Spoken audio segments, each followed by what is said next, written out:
নতুন নিয়মে বাংলাদেশ পুলিশের কনস্টেবল পদে নিয়োগ।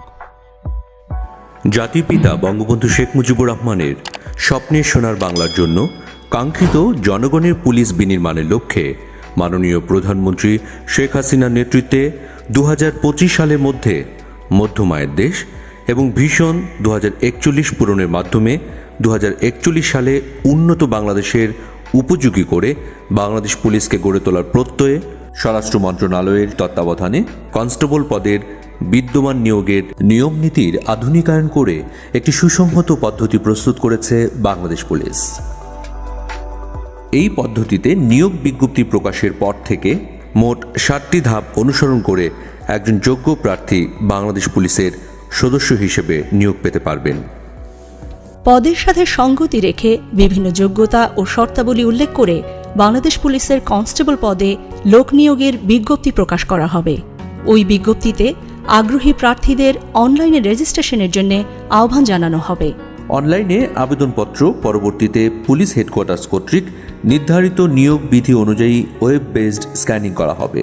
উল্লেখ্য যে প্রার্থী মিথ্যা বা অসম্পূর্ণ তথ্য প্রদান করলে ওই আবেদন নিয়োগের যে কোনো পর্যায়ে বাতিল বলে গণ্য হবে। এজন্য আগ্রহী প্রার্থীদের সঠিক তথ্য প্রদানের জন্য বিশেষভাবে অনুরোধ করা হচ্ছে। এই ওয়েব বেসড স্ক্যানিং শেষে যোগ্য প্রার্থীদের মোবাইল নম্বরে ইউজার আইডি এবং পাসওয়ার্ড সম্বলিত একটি SMS পাঠানো হবে। শারীরিক মাপ ও কাগজপত্র যাচাইকরণ এবং শারীরিক সক্ষমতা যাচাই পরীক্ষায় অংশগ্রহণের জন্য যোগ্য প্রার্থীদের অনলাইনে admit card for physical endurance test প্রদান করা হবে। যোগ্য প্রার্থীগণ A4 সাইজ কাগজে 2 কপি প্রিন্ট করবেন। অ্যাডমিট কার্ডের 2 কপি ব্যতীত কোনো প্রার্থী শারীরিক মাপ ও কাগজপত্র যাচাইকরণ ধাপে অংশগ্রহণ করতে পারবেন না। শারীরিক মাপ ও কাগজপত্র যাচাইকরণ প্রথম দিন। এই ধাপে অংশগ্রহণের জন্য মনোনীত প্রার্থীকে admit card for physical endurance টেস্টের 2 কপি, নিয়োগ বিজ্ঞপ্তিতে উল্লেখিত সকল ডকুমেন্টস সহ উপযুক্ত ড্রেসে নির্ধারিত দিনে যথাসময়ে নির্দেশিত স্থানে উপস্থিত থাকতে হবে। ভেন্যুতে প্রবেশের পরই একটি নির্ধারিত স্কেল দিয়ে প্রার্থীর উচ্চতার সঠিকতা যাচাই করা হবে। এক্ষেত্রে যোগ্য প্রার্থীদের লাইন করে মূল ভেন্যুতে নিয়ে যাওয়া হবে।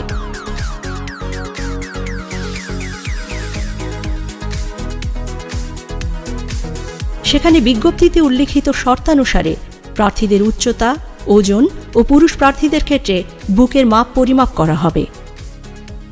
এরপর প্রার্থীর ডকুমেন্টস যাচাই করা হবে।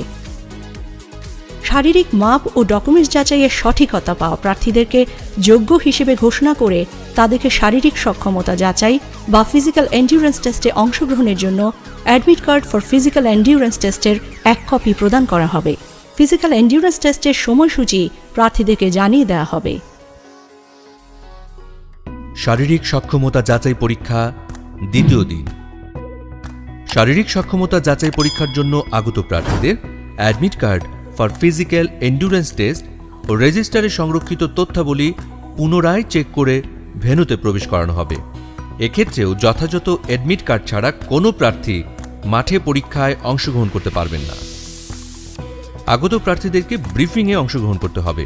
সেখানে শারীরিক সক্ষমতা যাচাই পরীক্ষার ও মাঠের নিয়ম নীতির বিষয়ে ব্রিফিং করা হবে। শারীরিক সক্ষমতা যাচাই পরীক্ষার ইভেন্ট শুরুর পূর্বে প্রত্যেক প্রার্থী ইভেন্টে অংশগ্রহণের জন্য শারীরিক ও মানসিকভাবে সুস্থ আছেন মর্মে উল্লেখ করে ইন্ডেমনিটির ঘোষণাপত্র নিয়োগ কমিটির নিকট দাখিল করতে হবে। প্রার্থী ইভেন্টে অংশগ্রহণের পূর্বেই এই ঘোষণাপত্র প্রদান করা বাধ্যতামূলক। শারীরিক সক্ষমতা যাচাই পরীক্ষা মোট 7টি ইভেন্টের মাধ্যমে অনুষ্ঠিত হবে। একজন প্রার্থীকে শারীরিক সক্ষমতা যাচাই পরীক্ষায় উত্তীর্ণ হতে হলে প্রতিটি ইভেন্টেই তাকে কৃতকার্য হতে হবে। যে কোনো ইভেন্টে অকৃতকার্য হলে প্রার্থীর প্রার্থিতা বাতিল করা হবে। প্রথম ইভেন্ট দৌড়।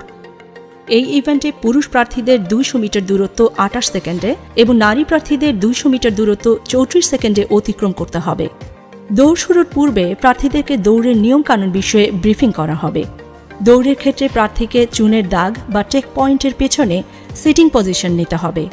কোনো প্রার্থী যদি চুনের দাগ স্পর্শ করেন কিংবা হুইসল ব্যতীত দৌড় আরম্ভ করলে সরাসরি ডিসকোয়ালিফাইড হবেন। এই ইভেন্টে উত্তীর্ণ প্রার্থীরাই পরবর্তী ইভেন্টে অংশগ্রহণ করার সুযোগ পাবেন। দ্বিতীয় ইভেন্ট পুশ আপ। এই ইভেন্টে পুরুষ প্রার্থীদের 35 সেকেন্ডে 15টি পুশ আপ ও নারী প্রার্থীদের 30 সেকেন্ডে 10টি পুশ আপ দিতে হবে। ইভেন্ট শুরুর আগেই প্রার্থীদেরকে পুশ আপ ইভেন্টের নিয়মকানুনের বিষয়ে ব্রিফিং করা হবে।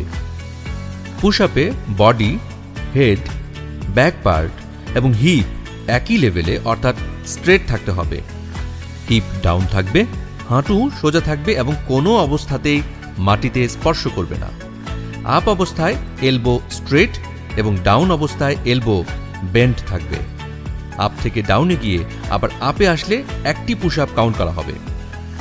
বাঁশি দিলে প্রত্যেক প্রার্থীকে পুশ আপ শুরু করতে হবে। কোনো প্রার্থী উল্লিখিত নিয়মের ব্যত্যয় করলে ডিসকোয়ালিফাইড হবেন। এছাড়াও এরপর নির্ধারিত সময়ের মধ্যে পুশ আপ সম্পন্ন করতে না পারলে প্রার্থী ডিসকোয়ালিফাইড হবেন। এই ইভেন্টে কৃতকার্য হওয়া প্রার্থীগণ পরবর্তী ইভেন্টের জন্য মনোনীত হবেন।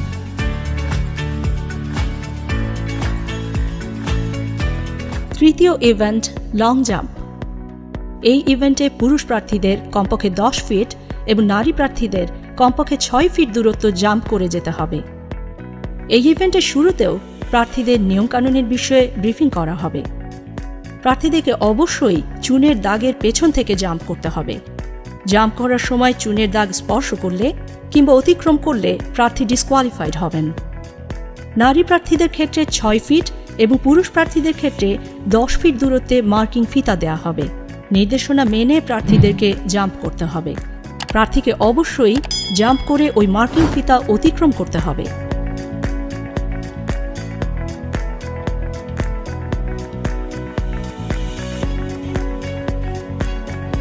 এক্ষেত্রে প্রার্থী মার্কিং ফিতা অতিক্রমে ব্যর্থ হলে ডিসকোয়ালিফাইড হবেন। উল্লেখ্য যে প্রত্যেক প্রার্থী এই ধাপে উত্তীর্ণ হতে সর্বোচ্চ 3 বার করে জাম্প করার সুযোগ পাবেন।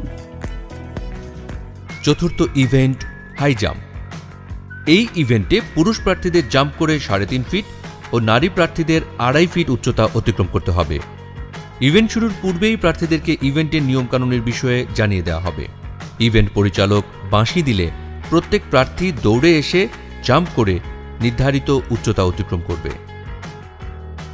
জাম্প করার সময় ক্রসবার স্পর্শ করলে বা ক্রসবার পড়ে গেলে কিংবা জাম্প করার পর প্রার্থী জাম্পিং পিটের মধ্যে না থাকলে ডিসকোয়ালিফাইড হবেন। উল্লেখ্য যে প্রত্যেক প্রার্থী এই ধাপে উত্তীর্ণ হতে সর্বোচ্চ 3 বার করে জাম্প করার সুযোগ পাবেন। এই ধাপে উত্তীর্ণ প্রার্থীরাই কেবলমাত্র পরবর্তী দিনের শারীরিক সক্ষমতা যাচাই পরীক্ষায় অংশগ্রহণ করতে পারবেন। হাই জাম্প ইভেন্টের মাধ্যমেই শারীরিক সক্ষমতা যাচাই পরীক্ষার দ্বিতীয় দিনের কার্যক্রম শেষ হবে। শারীরিক সক্ষমতা যাচাই পরীক্ষা তৃতীয় দিন। শারীরিক সক্ষমতা যাচাই পরীক্ষার তৃতীয় দিনে নির্দেশনা অনুযায়ী প্রার্থীদের যথাসময়ে নির্ধারিত স্থানে উপযুক্ত পোশাকে উপস্থিত থাকতে হবে। তৃতীয় দিনের শুরুতেও প্রার্থীদের ব্রিফিং করে ওই দিনের কার্যক্রমের বিষয়ে অবহিত করা হবে। ব্রিফ শেষে প্রার্থীদের পুনরায় ইভেন্ট স্থলে নিয়ে যাওয়া হবে। পঞ্চম ইভেন্ট দৌড়। এক্ষেত্রে পুরুষ প্রার্থীদের 1600 মিটার দূরত্ব 6 মিনিট 30 সেকেন্ড এবং নারী প্রার্থীদের 1000 মিটার দূরত্ব 6 মিনিটে অতিক্রম করতে হবে। দৌড় শুরুর পূর্বে প্রার্থীদেরকে দৌড়ের নিয়মকানুন বিষয়ে ব্রিফিং করা হবে। দৌড়ের ক্ষেত্রে প্রার্থীকে চুনের দাগ বা টেক পয়েন্টের পেছনে সিটিং পজিশন নিতে হবে। এক্ষেত্রে একই রিদমে দৌড়ে অংশগ্রহণ এবং অনুশীলনের প্রয়োজনীয়তা রয়েছে। এই ইভেন্টে উত্তীর্ণ প্রার্থীরাই পরবর্তী ইভেন্টে অংশগ্রহণ করার সুযোগ পাবেন। ষষ্ঠ ইভেন্ট ড্র্যাগিং। এই ইভেন্টে পুরুষ প্রার্থীদের 150 পাউন্ড ওজনের টায়ারকে টেনে 30 ফুট দূরত্ব এবং নারী প্রার্থীদের 110 পাউন্ড ওজনের একটি টায়ারকে টেনে 20 ফুট দূরত্ব পর্যন্ত নিতে হবে। ইভেন্ট শুরুর আগেই প্রার্থীদের ড্র্যাগিং ইভেন্টের নিয়মকানুনের বিষয়ে ব্রিফিং করা হবে। টায়ারের রশিকে কোমরের সাথে লাগিয়ে সামনের দিকে মুখ করে টেনে নিতে হবে। ড্র্যাগিং শুরুর বাঁশি দিলে প্রত্যেক প্রার্থী ড্র্যাগিং শুরু করবেন। এক নাগারে ড্র্যাগিং করতে হবে। এক্ষেত্রে যদি কোনো প্রার্থী বসে পড়েন কিংবা থেমে যান কিংবা নিজের ট্র্যাকের বাইরে টায়ার নিয়ে যান তাহলে প্রার্থী ডিসকোয়ালিফাইড হবেন। এছাড়াও দূরত্ব অতিক্রমে ব্যর্থ হলেও প্রার্থী ডিসকোয়ালিফাইড হবেন।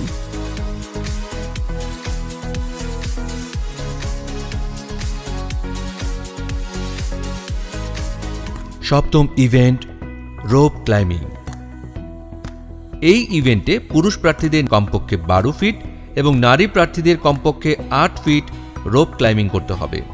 ইভেন্ট শুরুর পূর্বেই প্রার্থীদের রোপ ক্লাইম্বিংয়ের নিয়ম নীতি জানিয়ে দেওয়া হবে।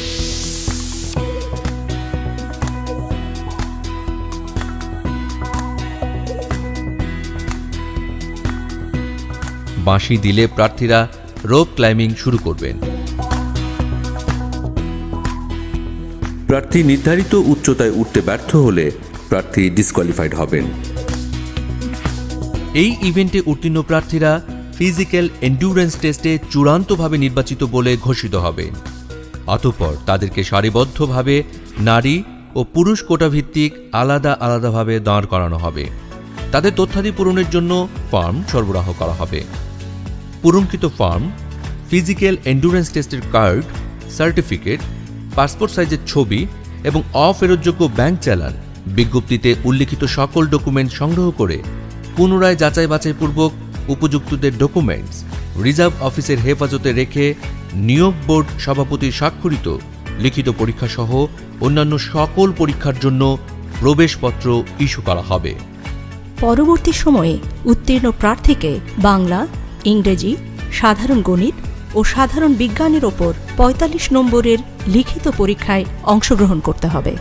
লিখিত পরীক্ষায় উত্তীর্ণদের 15 নম্বরের মনস্তাত্ত্বিক ও মৌখিক পরীক্ষায় অংশগ্রহণ করতে হবে। এরপর লিখিত পরীক্ষা, মনস্তাত্ত্বিক ও মৌখিক পরীক্ষার নম্বরের উপর ভিত্তি করে বিজ্ঞপ্তিতে উল্লিখিত কোটা অনুসরণ করে জেলাওয়ারি মেধাক্রম তৈরি করে প্রাথমিকভাবে প্রার্থীদের নির্বাচন করা হবে। প্রাথমিকভাবে নির্বাচিত প্রার্থীদের পুলিশ ভেরিফিকেশন ও স্বাস্থ্য পরীক্ষা সম্পন্ন করে চূড়ান্তভাবে প্রশিক্ষণে অন্তর্ভুক্তকরণ করা হবে। এভাবেই একজন উপযুক্ত প্রার্থী বাংলাদেশ পুলিশে কনস্টেবল পদে নিয়োগ পাবেন। নতুন নিয়মে শুরু হতে যাওয়া নিয়োগ প্রক্রিয়ায় উত্তীর্ণ হতে সঠিক নিয়মে প্রস্তুতি গ্রহণের কোনো বিকল্প নেই। তাই আগ্রহী প্রার্থীদের সঠিক নিয়মে শারীরিক সক্ষমতা যাচাই পরীক্ষার প্রস্তুতি নেওয়ার জন্য বিশেষভাবে অনুরোধ জানানো হচ্ছে। আপনি কি সৎ? আপনি কি সাহসী? আপনি কি দেশের জন্য যে কোনো চ্যালেঞ্জ গ্রহণে সক্ষম? যদি আপনার উত্তর হ্যাঁ হয়, তবে আপনাকেই খুঁজছে Bangladesh police. Join Bangladesh police. চাকরি নয়, সেবা।